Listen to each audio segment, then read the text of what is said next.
Salam Grace Believer, di sini saya akan menceritakan bagaimana Injil kasih karunia Tuhan menyelamatkan saya. Maksudnya menyelamatkan pemikiran saya yang salah selama ini. 2013 saya mendengar Injil kasih karunia itu dari Yosef Prin, di mana waktu itu saya agak juga, oh ini yang saya cari selama ini gitu kan, jawaban yang sama ini saya bingungkan tentang Injil yang saya baca di Alkitab kok beda-beda, berlawanan satu pasal ini kok beda-beda gitu kan. Dan 2015 itu TV saya rusak, jadi saya nggak bisa kan melihat siarannya Yosepin lagi. 2015 saya ke toko buku Solo, ke rumah saya kan dekat Solo. Waktu itu Tuhan nyuruh saya tuh baca-baca buku itu, akhirnya Tuhan kayak nunjuk buku ini kan, Unmerited Favor gitu kan, punya Yosepin ini.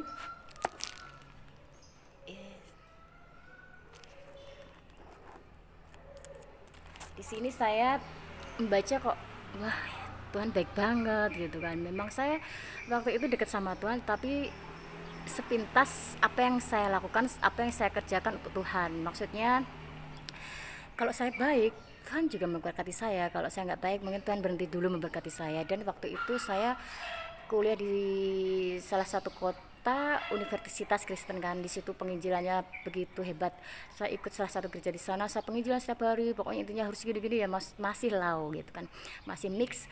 Saat itu saya gini, Tuhan kalau saya saat ini naik mobil kecelakaan gitu, pasti saya masuk neraka. Meskipun saya sudah mengabarkan Injil banyak orang, pasti Tuhan ingat saya sedikit lah gitu.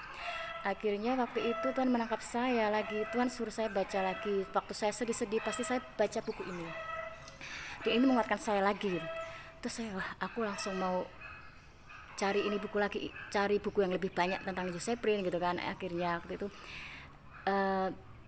terus saya cari-cari lagi nggak ada, sampai akhirnya 2015 saya tuh mengagungkan, mengidolakan pendeta-pendeta yang berkarunia nabi. Jadi mereka yang menjudge orang, yang menjudge orang gereja, saya tuh senang, asik saya gitu kan.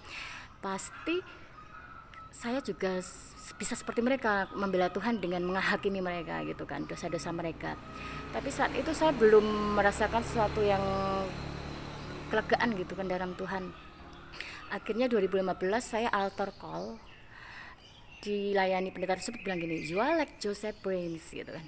Nah saya seperti Joseph Prince, saya tahu gitu pendeta-pendeta luar negeri yang saya follow Instagram, follow Twitter gitu, tentang di Facebook tentang pengajaran mereka. Tapi Joseph Prince saya pernah dengar ya. Terus akhirnya saya lihat-lihat lagi Joseph Prince, dan tahun 2016 saya masih low, 2017 masih low juga. Saya masih keras, saya merasa kebenaran saya, kehidupan saya, ketaatan saya yang paling benar di hadapan Tuhan. Tetapi 2018 Tuhan menangkap saya lagi dengan apa yang saya alami. Singkat cerita, saya buka-buka YouTube lagi Yosef Prin gitu kan, karena saya nggak menemukan ajaran kasih karunia dari Yosef Prin. Misalkan banyak pendeta yang seperti itu, saya mungkin bangkit lebih awal. Akhirnya saya klik gitu, ya Tuhan, ini yang saya cari, ini yang membuat saya lega, kelegaan yang ada di hati saya selama ini gitu kan. Terus akhirnya saya lihat di Facebook, Instagram, nggak menemukan. Dan waktu itu saya lihat di Grace Revolution Indonesia, kok renungannya yang bikin Yosef Prin semua ya, saya baca-baca gitu. Tuhan terima kasih gitu kan. Akhirnya di Instagram juga banyak lagi tentang kebenaran Injil kasih karunia. Tahun 2018 itu mulai awal saya bangkit lagi sampai 2019. 2018-19 saya mengalami satu hal gitu kan, yang menganggap saya Injil kasih karunia itu seperti orang lain. Intinya Injil kasih karunia itu boleh berdosa, kompromi terhadap dosa.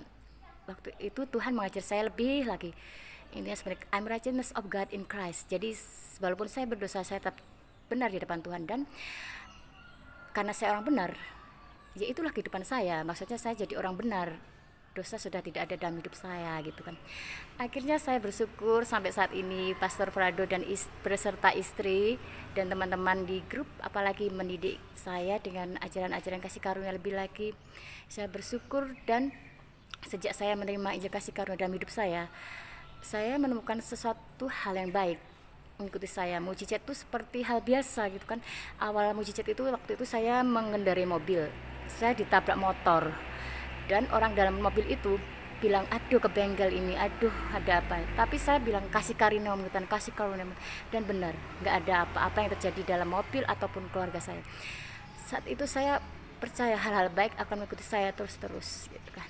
Inilah awal dimana saya dibukakan yang kasih karunia melalui Yosephine dan Pastor Prado beserta istri. Terima kasih, grace to you.